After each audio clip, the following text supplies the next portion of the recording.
Conmemoraciones emblemáticas 2021.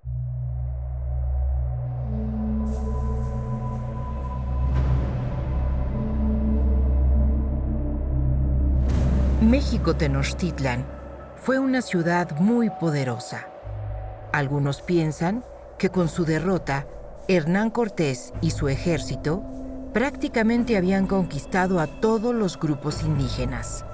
Pero, ¿qué tan exactas son estas afirmaciones?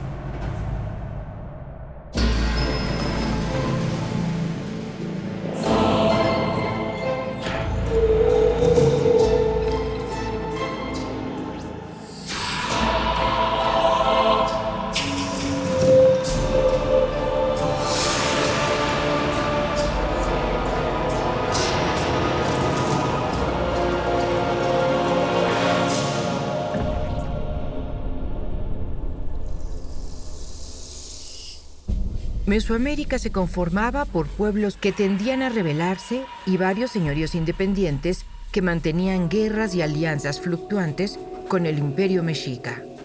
Los aliados y enemigos se encontraban a kilómetros de distancia o en el mismo islote, como su ciudad gemela, Tlatelolco.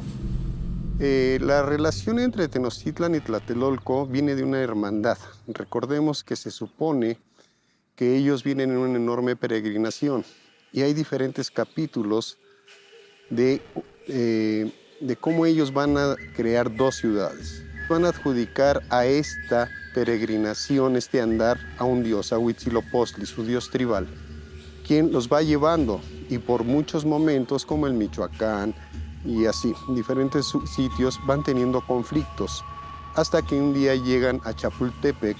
Y ahí van a ellos una mitad del grupo a quejarse de a dónde los lleva Huitzilopochtli. Huitzilopochtli aparece y deposita dos tlaquimilolis, dos envoltorios sagrados. Y corren y lo van a abrir uno de ellos y encuentran un hermoso chalchihuit. Y empiezan a pelearse y se van a formar dos enormes bandos, ya muy bien definidos. Vuelve a aparecer Huitzilopochtli, aparece enfadado y les pregunta por qué pelean por lo que hay en ese tlaquimiloli si aún desconocen lo que hay en el otro. Le dan la razón, van y abren el segundo tlaquimiloli y encuentran solamente dos palillos.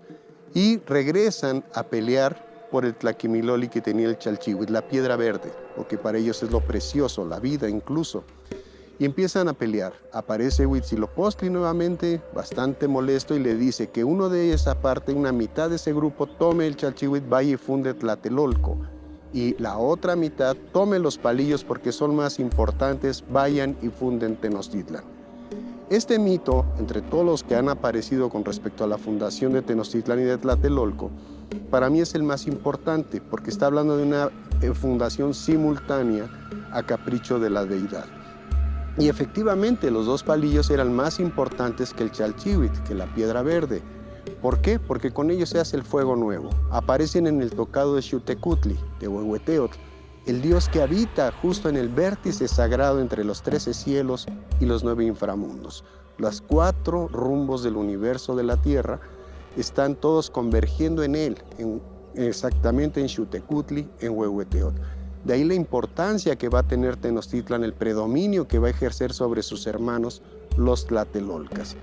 Y si nos vamos más hacia atrás a la historia tolteca chichimeca, vamos a nosotros a poder observar que se mencionan 4 grupos: toltecas, chichimecas, olmecas y xicalancas. El olmeca xicalancas en el epiclásico, de acuerdo a los trabajos de Román Piñachán, va a ser uno de los grupos que más se dedican al comercio. Ahora bien, van a pasar los años y hacia 1467 va a tomar el trono de Tlatelolco Moquihuix y va a tener una gran dinámica comercial. Es el momento de mayor esplendor de Tlatelolco, es justamente cuando Moquihuix se va a entronizar.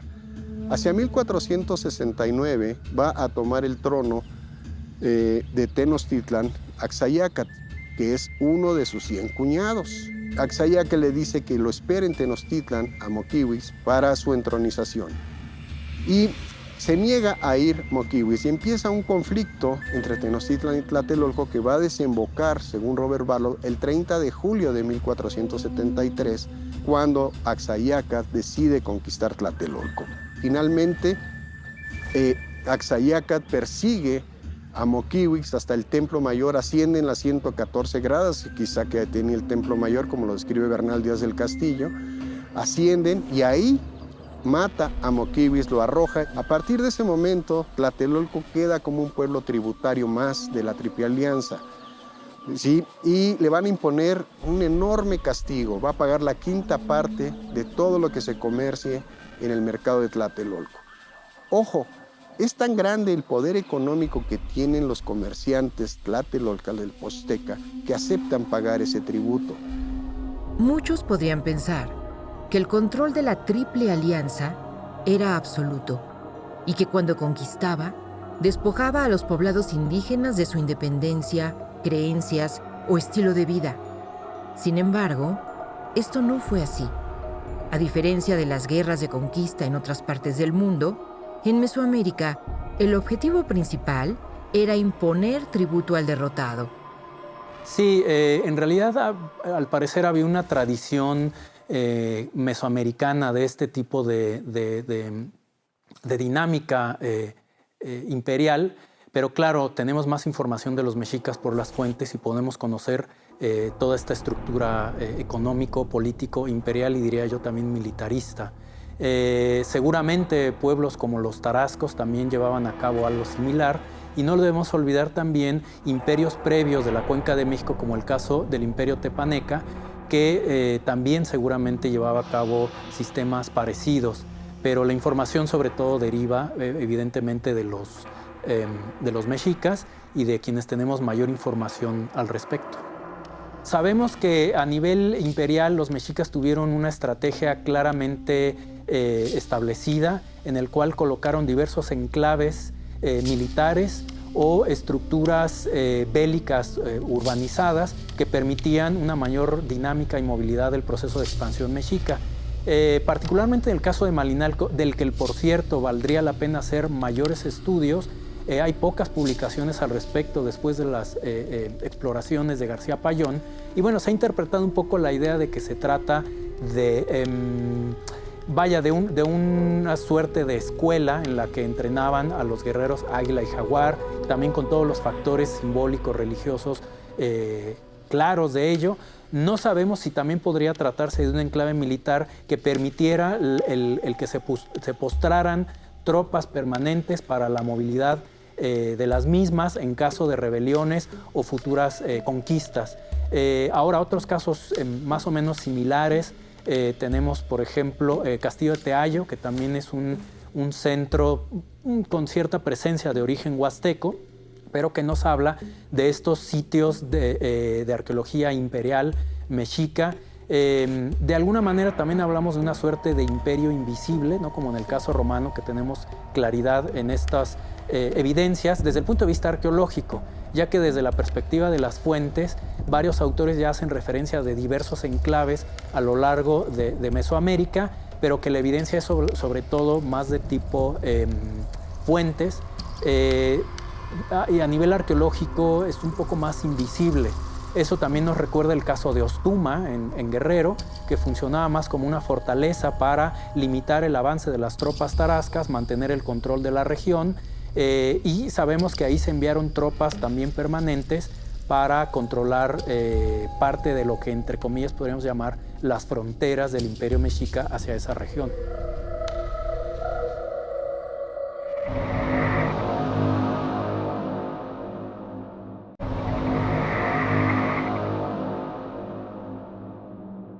No solo hubo señoríos independientes contra los cuales hacer la guerra.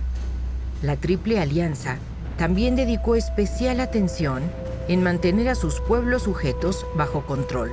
Bueno, las conquistas al territorio guerrerense inician desde Ixcoatl, que penetra por Cuernavaca y conquista algunos lugares cercanos a la frontera contra los tarascos. Después Moctezuma I hace unas conquistas importantes desde Alahuistlán en el norte hasta la Costa Chica, cubriendo gran parte de la mitad de lo que hoy es Guerrero. Pero un parteaguas importante se da con Ahuizotl, ya que antes de Ahuizotl había constantes revueltas y constantes rebeliones, sobre todo en el territorio coguisca y chontal. Entonces, a raíz de estas conquistas en el territorio guerrerense, se da una relación muy interesante entre gobernantes y gobernados. Por un lado, la parte tlapaneca, todo parece indicar que la parte del señorío de Tlapa-Tlachinolan mantuvo una relación bastante diplomática con la Triple Alianza, a diferencia de los coguiscas y chontales, donde sí hubo contactos bastante agrestes y fuertes que ocasionaron matanzas importantes. Y obviamente el territorio yope, que fue una constante de ataques y defensas y ofensivas en repetidas ocasiones. Entonces, en el territorio chontal y en el territorio coguisca se van a dar rebeliones muy importantes. Por ejemplo, en la zona de Alahuistlán, Ostuma y Teloloapan, que había sido conquistado por Axayacat, viene un momento en que estos pueblos deciden no tributar. Y no solo no tributar, sino que además no aceptan la invitación a ceremonias tan importantes en Tenochtitlan como la entronización de Ahuizot y ceremonias en el Templo Mayor. Y el colmo de esta subversión en su momento es la matanza de los calpixque o la matanza de aquellas personas recaudadoras que venían del centro de México. ¿Cuál es la ofensiva de parte de la Triple Alianza a estas áreas de conflicto? En primera, un ataque bélico. Hay registros de verdaderas matanzas. Se calcula o reportan más de 40,000 chontales, por ejemplo. Muchos de ellos, más de 2,000 que llegaron a Templo Mayor para ser sacrificados. Hay doble carga de tributo y un recurso muy importante en esta relación de conquista-conquistados, que se establecen estas guarniciones en estos lugares de conflicto, como lo fue la fortaleza de Ostuma. La fortaleza de Ostuma, entre otras, tuvieron características muy particulares. Por un lado, fueron establecimientos para sofocar estas revueltas, y por otro lado eran lugares de recolección de tributo, pero también eran lugares que estaban estratégicamente ubicados en estas áreas de frontera contra los tarascos. A la llegada de los europeos, Mesoamérica era un complejo mosaico cultural. No solo había distintos grupos étnicos, sino que su relación se regía por una compleja e inestable situación política de alianzas y disputas. El posclásico en Michoacán es uno de los momentos sumamente interesantes en la historia de Mesoamérica. Pero va a ser durante el posclásico y sobre todo durante el posclásico medio, cuando va a haber una explosión así tremenda de ciudades por todos lados en Michoacán. Hasta que alrededor del año 1350 pues llega un nuevo grupo, cuando menos míticamente es lo que pensamos, que llega un nuevo grupo aquí al lago, que son los Huacúsecha, que son de un origen chichimeca y que pues van a llegar acá al lago, van a aliarse con la gente de las islas, ¿no? Del lago, sobre todo de Jarácuaro, y va a surgir un primer, pues una figura mítica, ¿no? Que se llama Tariacuri, y Tariacuri va a ser la primera persona que empiece a, pues a través de la negociación, a través de la alianza matrimonial, a través de la guerra, ¿no? Empieza a dominar todo este territorio. Lo que va a ser muy importante durante el posclásico es que esta guerra que pasa aquí, o esta lucha de poderes en el lago de Pátzcuaro, pues va a irse ampliando y va a generar un territorio muy grande que abarca todo lo que es hoy el estado de Michoacán prácticamente, partes de Guerrero, una parte muy grande de Jalisco, partes de Guanajuato, parte en los límites con el Estado de México, ¿no? Y que bueno, pues se vuelve entonces sí un verdadero reino, ¿no? Este Irechecua, que pues es dominado y controlado en el posclásico tardío desde esta región. El punto es que cuando llegan los españoles a México Tenochtitlan, pues Zuangua, que es el hijo de Tzitzipandácuere, es quien está gobernando, y Zuangua recibe a esta primera embajada y se le solicita su ayuda para ir a luchar contra los tlaxcaltecas, ¿no? y los españoles que venían atacando México Tenochtitlan. Sin embargo, Zuangua, pues al ser sus enemigos, rechaza esa embajada. Y pese a que le traen una gran cantidad de regalos y de ofrendas, pero ¿qué es lo que es muy importante de esta primera embajada que llega de Tenochtitlan aquí a Tzintzuntzan, aquí probablemente al palacio muy cerquita de donde lo tenemos ahora ya muy ubicado? Pues realmente lo que sabemos es que dentro de estas ofrendas que traían, pues venían algunas mantas que ya venían con viruela, con el cocolixtle. Y entonces, antes de que lleguen los españoles, llega esto y Zuangua muere muy pronto después de que llega esta primera embajada.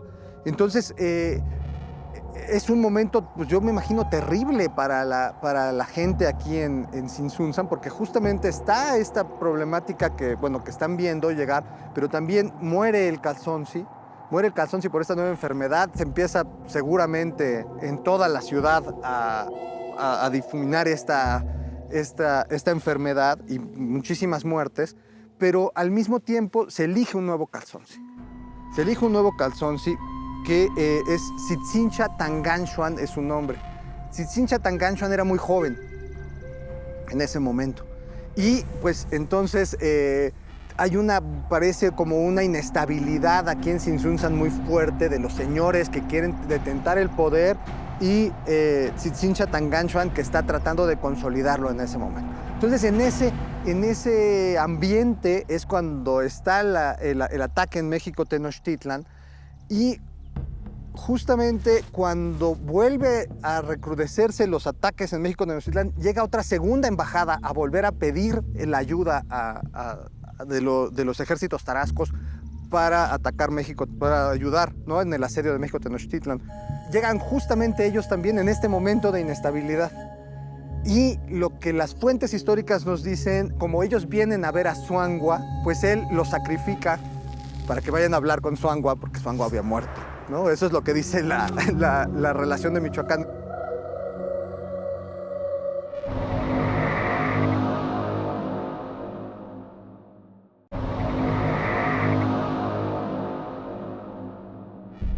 La Triple Alianza que lideraban los mexicas tenía bajo control a muchas regiones.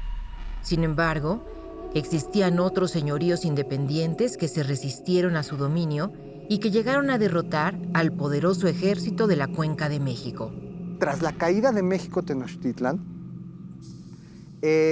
pues van a empezar a voltear la vista hacia nuevos territorios de conquista.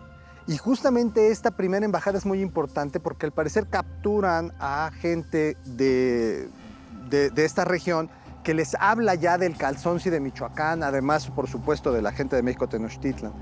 Y empiezan a ver que realmente aquí una de las cuestiones muy importantes de esta zona, ¿no?, de esta zona de Michoacán, fue la metalurgia, ¿no?, el desarrollo de la metalurgia.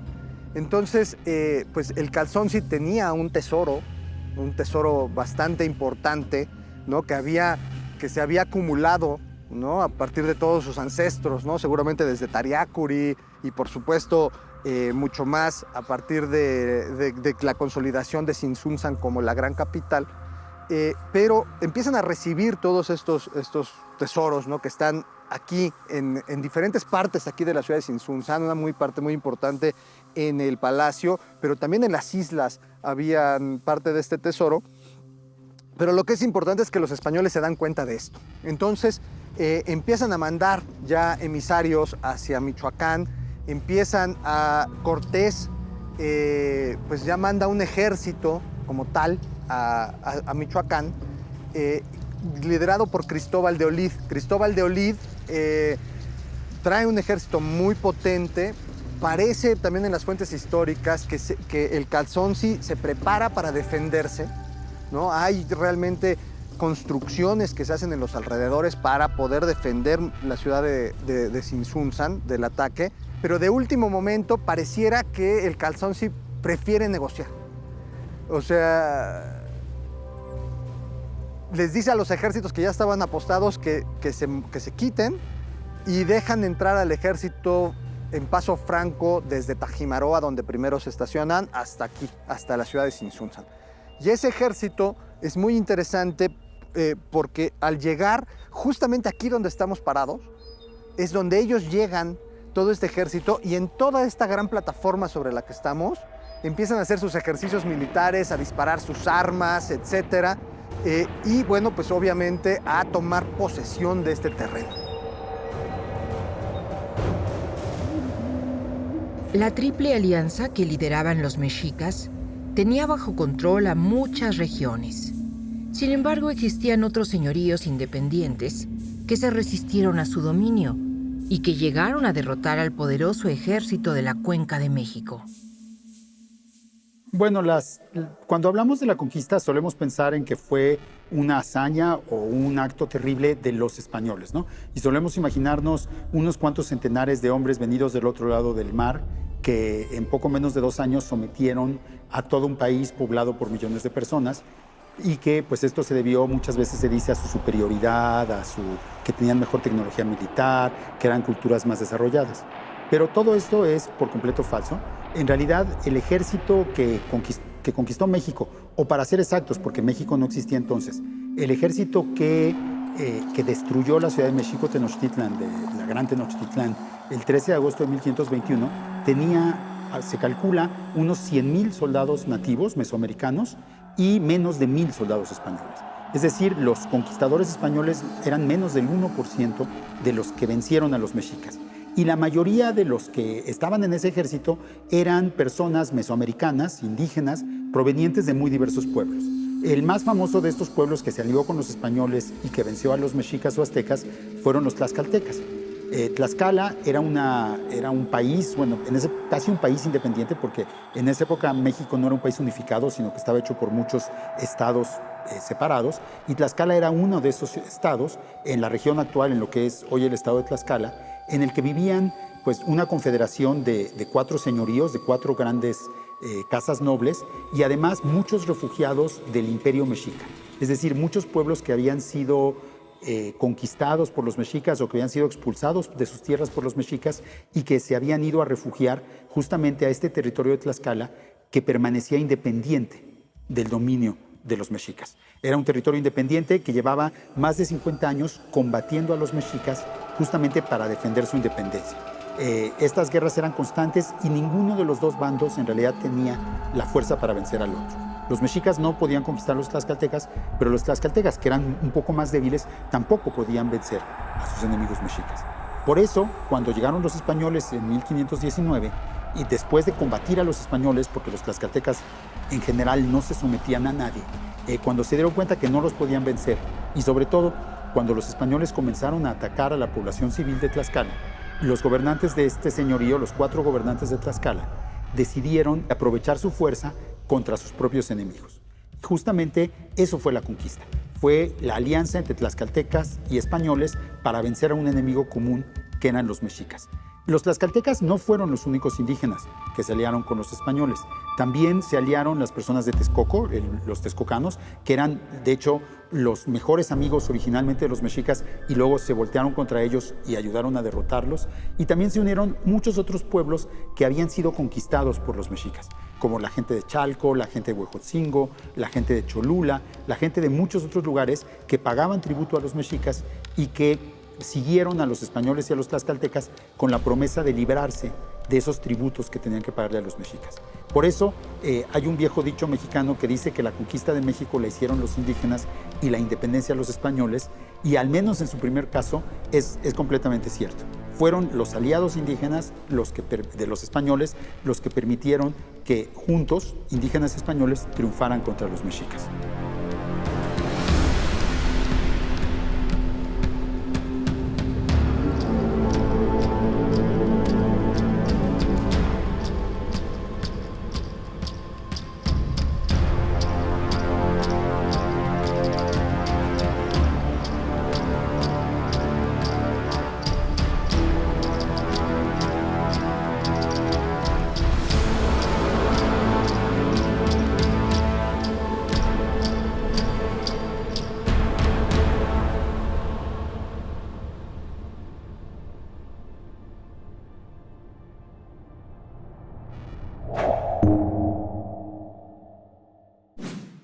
Gobierno de México.